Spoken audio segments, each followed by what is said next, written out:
Jean-Michel Labarre, je suis sculpteur et je suis sculpteur statuaire et ornemaniste sur pierre.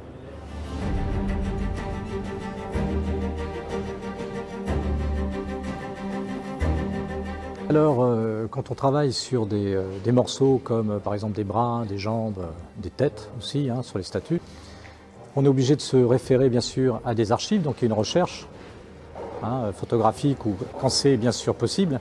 Sinon, après des gravures ou malheureusement, quand on n'a pas tout ça, on est obligé de se référer au style de l'époque pour retrouver à peu près les mouvements par rapport au corps.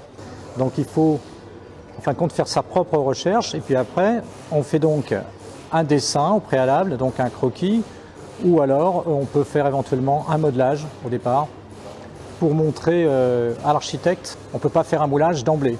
C'est-à-dire c'est pas qu'à nous de décider en fin de compte. C'est l'architecte des monuments historiques qui va donner son aval pour que les autres opérations se fassent, quoi. Voilà.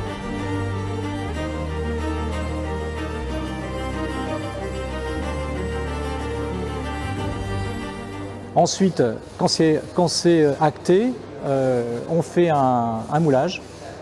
Alors ça peut être un moulage en élastomère ou ça peut être un moulage en creux perdu, tout dépend de ce qu'on veut faire. Et donc une fois qu'on a fait ce moulage, on fait un tirage en plâtre et ce plâtre nous sert à reproduire sur la pierre après.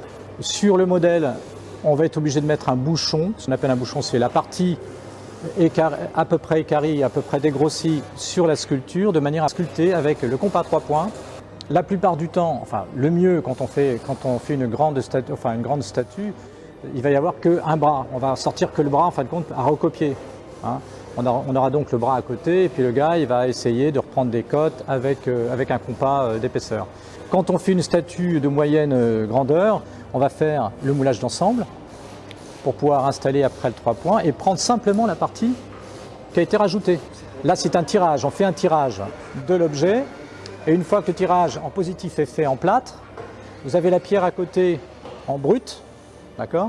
Ou bien vous refaites la partie, la pierre dans sa totalité, ou alors vous faites simplement la partie manquante. Alors sur la partie manquante, je vous ai dit tout à l'heure qu'il y avait une pierre qui était rajoutée, qui était collée dessus, qui était équarrie, on appelle ça équarrie, on cherche la forme préalable géométrique au départ, et puis après le sculpteur vient faire que la partie manquante. Voilà.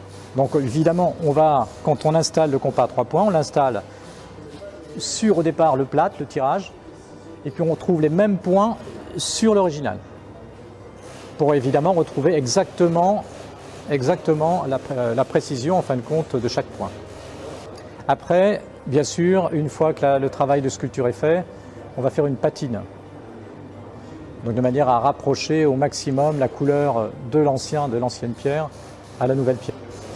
Voilà. Alors ou bien il faut une patine d'ensemble pour passer évidemment l'ensemble de la pierre, ça passe mieux, ou alors il travaille que sur la partie manquante.